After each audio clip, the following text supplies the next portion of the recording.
এই গণ অভ্যুত্থান সেই 1857 সালের সিপাহী বিদ্রোহ, 1857 সাল থেকে শুরু করে 1947 সাল পর্যন্ত যে ব্রিটিশ বিরোধী দীর্ঘ লড়াই হয়েছে, সেই লড়াই 52 ভাষা আন্দোলনে আমাদের পূর্বপুরুষরা যে রক্ত দিয়েছে, সেই রক্ত জয়াবর্ধনের পরে 1969 সালে গণ অভ্যুত্থানের পরে 71-এর সুদীর্ঘ লড়াইয়ের মধ্য দিয়ে 30 লক্ষ শহীদের রক্তের বিনিময়ে অর্জিত বাংলাদেশে 90-এর গণ অভ্যুত্থানে শহীদ নূর হোসেন ডাক্তার মিলাদের জীবনের বিনিময়ের পরেও 2024 সালে এসে আবার 2000 শিক্ষার্থীকে জীবন দিতে হয়েছে। মানুষকে বারবার জীবন দিতে হচ্ছে।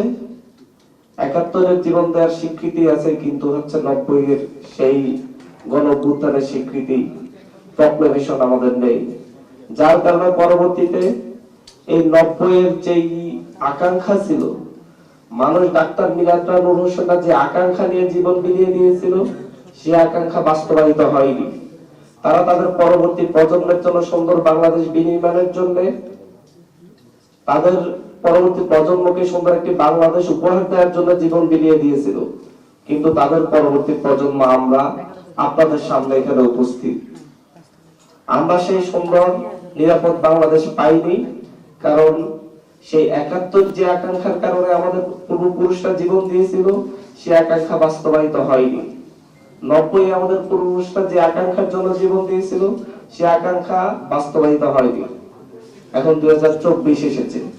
2024-এ 2 সহস্রাধিক শহীদের রক্তের বিনিময়ে যে গণ অভ্যুত্থান, যে হাজার হাজার আহতদের অঙ্গহানির বিনিময়ে যে গণ অভ্যুত্থান, সেই গণ অভ্যুত্থানের আকাঙ্ক্ষা বাস্তবায়নের জন্য, সেই গণ অভ্যুত্থানকে দীর্ঘজীবী অমর করে রাখার জন্য আমরা বৈষম্যবিরোধী ছাত্র আন্দোলনের পক্ষ থেকে এবং হচ্ছে গণ অভ্যুত্থানের সকল শক্তি গোষ্ঠীর ঐক্যমতে নাগরিকরা যারা অংশগ্রহণ করেছে, তাদের প্রতিনিধি জাতীয় নাগরিক কমিটি সহ আমাদের একটি আকাঙ্ক্ষা আমরা ব্যক্ত করেছি, যে হচ্ছে জুলাই গণ অভ্যুত্থানের আমরা স্বীকৃতি চাই।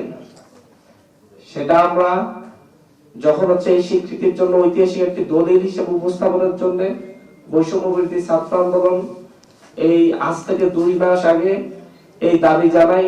সেই দাবি নিয়ে বিভিন্ন রাজনৈতিক দলের সাথে তারা আলাপ আলোচনা করে তেমন কোনো সমর্থন না পেয়ে তারা পরবর্তীতে গণ অভ্যুত্থানের শক্তি হিসেবে নিজেরাই